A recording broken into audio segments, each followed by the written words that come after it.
Mom clapped when my brother announced his new job. She gave him a watch and gave me a notepad. 3 days later, I bought the company he joined. She never knew I was the one who interviewed him. The lights in the living room shimmered off silver balloons spelling out "Congrats, Tom," as Samantha quietly stepped inside, her heels barely making a sound on the polished floor. Laughter echoed. Her mother's voice rang out louder than all, proud, thrilled, glowing. "My brilliant boy," she said, arms wide open as Tom strutted into the spotlight like he'd just won a Nobel Prize. Samantha stood by the coat rack, unnoticed, watching the familiar family ritual unfold. It wasn't that she resented Tom. He was her brother. But what always stung, was the invisible line their mother drew between them. Tom was the chosen one. She was the side note. Then came the moment. Gift time. Everyone gathered around the table.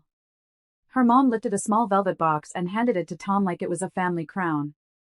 "For the man of the hour," she said, winking proudly. He opened it. A vintage gold watch. Applause broke out. Then, as if remembering Samantha's presence at the last minute, her mom turned to her. And for Samantha, she plucked a thin, flat box from the side table, one clearly wrapped in less care. A sticker on the top read, "For the less ambitious son." Laughter. Real, out-loud laughter from a few relatives. Samantha blinked but didn't flinch. She opened it. A plain notepad. No message. No effort. Just a blank stack of pages, as if that's all her life amounted to in her mother's eyes. She smiled politely, said thank you, and sat back down, folding the edges of her dress to hide her clenched fists. Outside, she was calm. Inside, something shifted. A quiet fire lit behind her eyes. They had no idea the kind of woman they had just dismissed. Not yet. But they would. Samantha sat alone in her car later that night, the notepad resting quietly on the passenger seat like a ghost from her past. The party lights still twinkled behind her in the rearview mirror, but her mind was miles away, back to childhood. Back to every time she had to earn what Tom was given. She was the kid who brought home straight A's, who read books instead of throwing tantrums, who helped clean the kitchen without being asked. Yet, she was the one told, "Don't be so sensitive," while Tom flooded the living room with chaos and still got ice cream. When she got a scholarship to Stanford, her mom said, "Well, at least it's not too far away." When Tom scraped by with community college, it was, "He's finding himself." At every birthday dinner, she was the one who brought the thoughtful gifts, baked the cake from scratch, and stayed late to clean up. And still, the spotlight never lingered on her. Even when she started her consulting firm from scratch, turning it into a powerhouse with Fortune 500 clients, her mom only ever introduced her as between things. The phrase lingered like a bruise. Between things. Like her hard-earned career didn't count because it wasn't a corporate desk job with a lanyard and a boss. She remembered last Christmas, Tom showed up late, forgot the gifts, and left early. He still got the best seat, the loudest cheer, and a plate made just for him. Samantha brought a $300 bottle of wine. Her mom poured it into a pitcher without a word. And now? Now Tom had landed a junior position at a mid-tier firm thanks to a friend's referral. A job he hadn't earned, hadn't worked for. Yet the entire family acted like he was entering the Fortune 100. That watch tonight? It wasn't just a watch. It was a crown. A symbol that he was still the chosen one. And that notepad, that stupid, cheap notepad, wasn't just a gag. It was her mother's version of truth. For the less ambitious son. Not even daughter. That label had cut through her like glass. She could almost hear the laughter again, replaying in her mind like a cruel loop. But sitting in her car, Samantha didn't cry. Not this time. Something settled in her chest, not bitterness, not sadness. Resolve. Cold. Quiet. Unshakable. She looked at that notepad again and whispered, "All right then. Let's write a new chapter." She knew the company Tom had joined. She knew its leadership. She knew its books, in fact, her firm had consulted for them once, briefly. And right now, they were looking for investors. Quiet ones. Strategic ones. And Samantha? She had money. She had power. She had patience. And now, she had a reason. Samantha returned to her sleek apartment late that night, the weight of the notepad still in her hands. She didn't even bother to change. Her heels clicked against the floor as she walked straight to her office, every step purposeful. The light above her desk flickered as if to greet her, casting a soft glow over the room. She placed the notepad down on the desk and opened it, her fingers tracing the empty page. She didn't need to write anything elaborate, just a single word, the most important one. Done. Her smile grew as she closed the notepad with a snap. The word didn't just mark an idea, it marked a decision. A promise to herself. The game had changed, and she was now playing by her own rules. 3 years ago, while the world watched Tom and everyone else play by the book, Samantha had quietly set up her own path. She didn't brag, she didn't show off, instead, she quietly invested in ventures that had seemed small, yet full of potential. Corporate ventures, unglamorous but powerful, places where she could leverage her growing influence in ways that went unnoticed, until now. One of those holdings was Crown Ridge Innovations, the company Tom had just joined. Samantha had watched it grow, helped it develop, and now, it was time to pull the trigger. She opened a file on her laptop, scrolling through the documents she had prepared. Crown Ridge was looking for a new regional director, someone with experience, someone with vision. Someone, she realized, who could lead, but also be controlled. And there it was, Tom's name, smack in the middle of the shortlist. Samantha's eyes narrowed. It was as if the universe had dropped this opportunity into her lap. Tom, with all his privilege and lack of real struggle, was climbing up, but not on his own merit. She could feel her pulse quicken, but she controlled it. No need to rush. This was a game of patience. Grabbing her phone, she called her COO, Marco. They'd worked together for years, and he understood her well. He'd followed her lead when she asked him to quietly help her build her influence in various sectors. The board knew her as the silent partner, the woman who made moves without ever being noticed. Until now. Marco, she said as soon as he picked up. We need to execute the buyout. Private, no public noise. I want Crown Ridge under my control by this time next week. There was a brief pause on the other end. Marco knew what this meant. It's done? He asked cautiously. Done, Samantha replied, her voice firm. Get the board vote on it. I need their full backing. Within hours, the deal was in motion. Samantha knew how to pull the strings from behind the scenes, and now she was using her connections, her influence, and her patience to pull the company into her orbit. She watched her phone as the news started circulating. The deal was closed within 48 hours. No one knew how it had happened so fast. Not even Tom. On the third day, everything was in place. Samantha sat in the back of a sleek black car, heading to Crown Ridge Innovations headquarters. The car's smooth ride mirrored her calm. Inside, she was a storm of ambition and calculated strategy, but on the outside, she remained unshakable. When she arrived at the office, HR greeted her with surprise. She didn't waste time with pleasantries. I'm the new owner of this company, she said, her voice calm but full of authority. And I would like to personally interview every manager. Especially the new regional director. The HR assistant hesitated, but only for a moment. Of course, Ms. Carter. Right away. As Samantha walked through the halls of Crown Ridge, a strange sense of power washed over her. She wasn't just walking through another corporate building, she was stepping into a place she owned. A place where Tom had no idea who had really pulled the strings. She entered the boardroom where the managers were gathered, the air thick with curiosity. They had no idea what was coming, but she did. And she was in control. One by one, she interviewed the top managers, but her eyes were fixed on the one who had unknowingly taken a seat at the top of her hit list, Tom. His smug smile when he saw her sitting at the table was enough to fuel her resolve. Well, Tom, she said, locking eyes with him. I must say, you've come a long way. Tom's smile faltered as he sat down across from her, unaware that his world was about to shift in ways he couldn't imagine. Tom stood outside the sleek, glass conference room, his hand trembling slightly as he adjusted his tie. He had never imagined he would be in this position, not at Crown Ridge, not for an interview, and certainly not under these circumstances.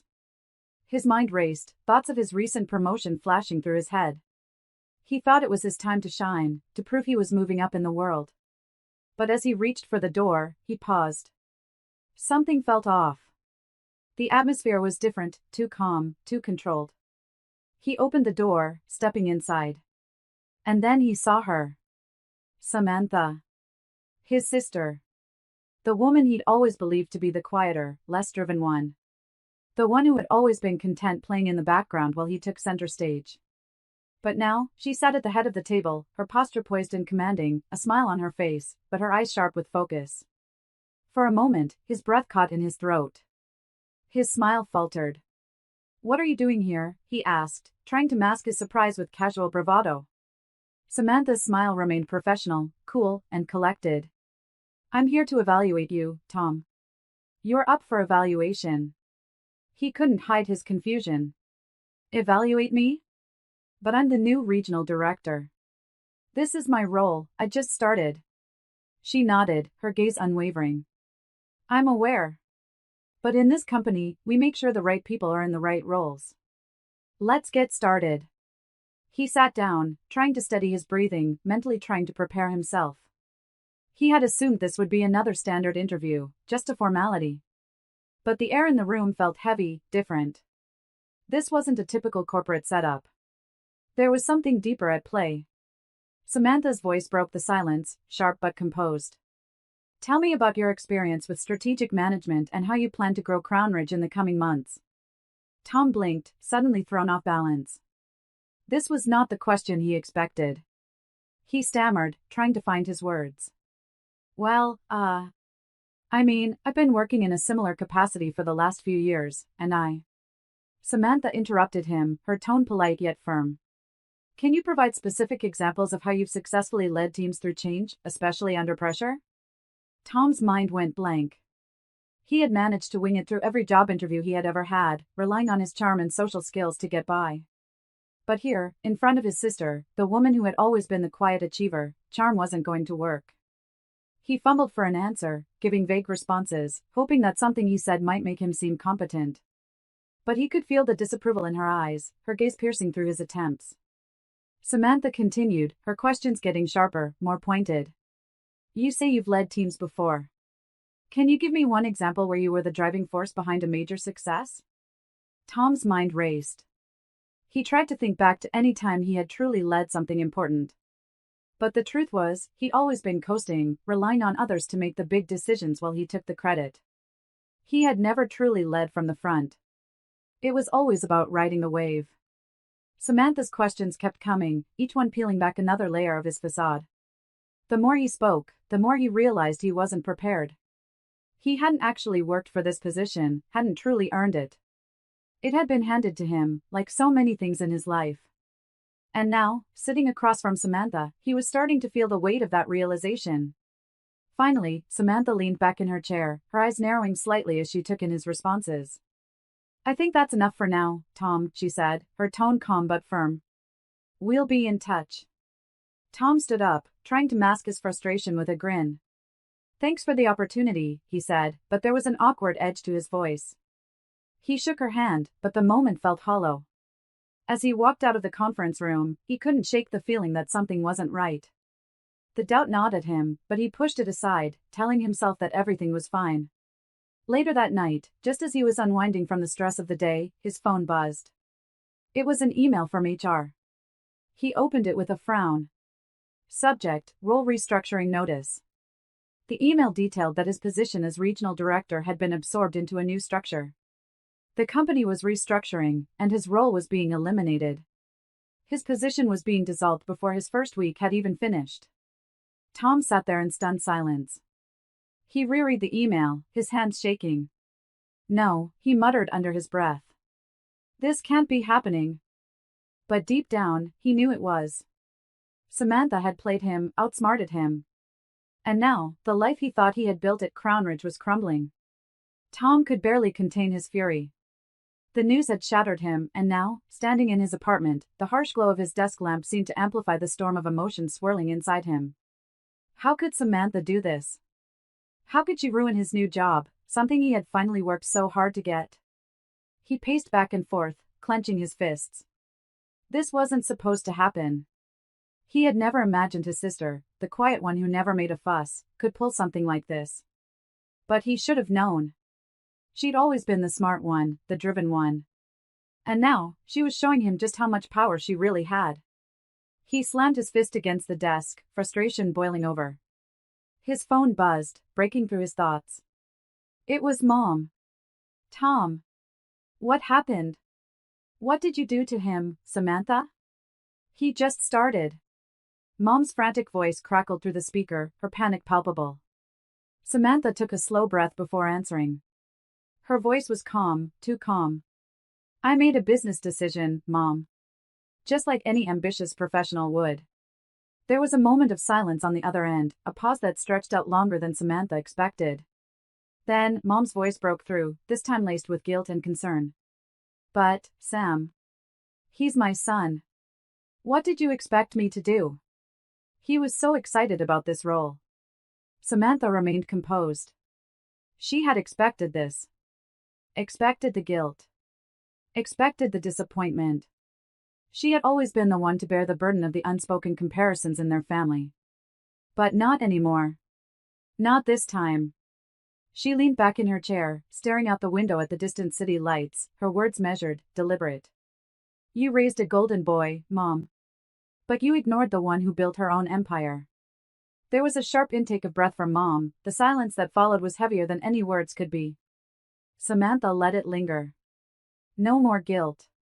No more apologies. She had spent years living in Tom's shadow, always trying to prove that she was worthy of attention. She had worked tirelessly, but none of it was ever enough. When she made her first million, her success was brushed aside as just something nice. But now, things were different.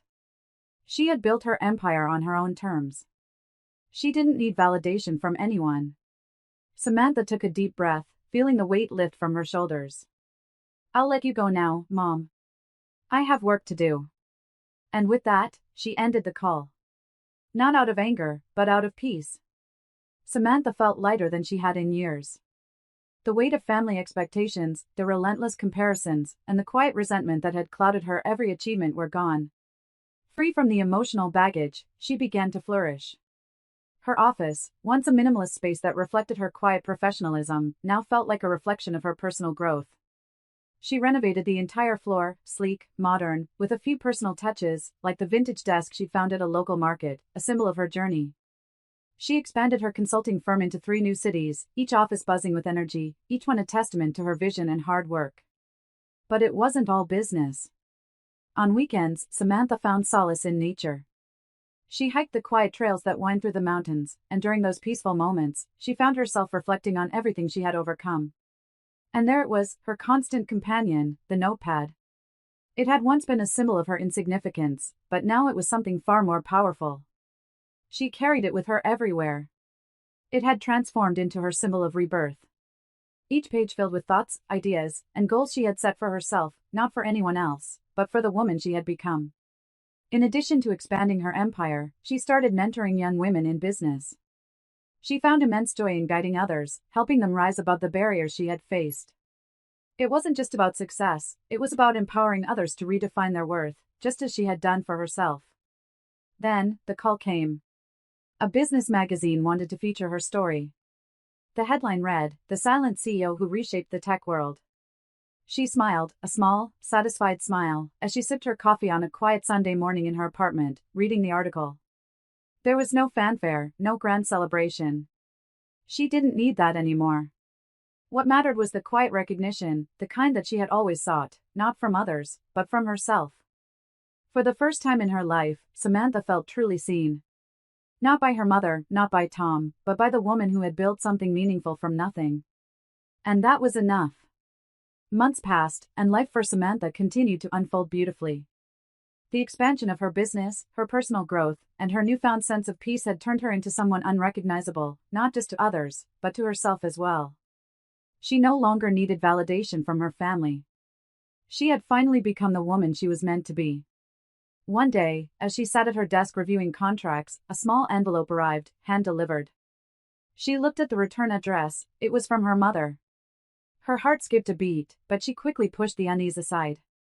After everything, this was the first time in years that she had heard from her mother. Opening the envelope carefully, Samantha pulled out a card. It was simple, elegant, and handwritten in her mother's familiar script. The words inside were direct, raw, and filled with emotion. I didn't realize how blind I was. You've become everything I hoped for, just not in the way I expected. I'm sorry. Samantha read the card twice. She could feel the weight of her mother's apology, but more than that, she felt a sense of relief. After years of trying to earn her mother's approval, the words were finally there, the acknowledgement she had longed for. It was a strange feeling. Not quite closure, but perhaps the start of it. She set the card down and reached for her pen, feeling an unexpected calm wash over her. She opened her notepad, the same notepad she had once seen as a symbol of her insignificance. Now, it felt like a powerful tool of her independence, a constant reminder of how far she had come. She wrote in it, slowly, carefully, each word purposeful. I forgave you. But that doesn't mean I'll return. She paused for a moment, allowing the words to settle into her heart. It wasn't bitterness that guided her decision, but peace. She had forgiven her mother, truly. But she had no intention of going back to the life that had kept her in the shadows. She was no longer the woman who had sought validation. She was her own person now, free and strong. Samantha closed the notepad, placed it back on her desk, and stood up. She walked over to the window, gazing out at the bustling city below. The world was full of noise, but in this moment, it felt quieter than ever before. And she realized that she was exactly where she had always meant to be. The power was hers. The journey was hers. And it had all led her to this peaceful, perfect moment. A small smile played on her lips as she turned away from the window, ready to continue her life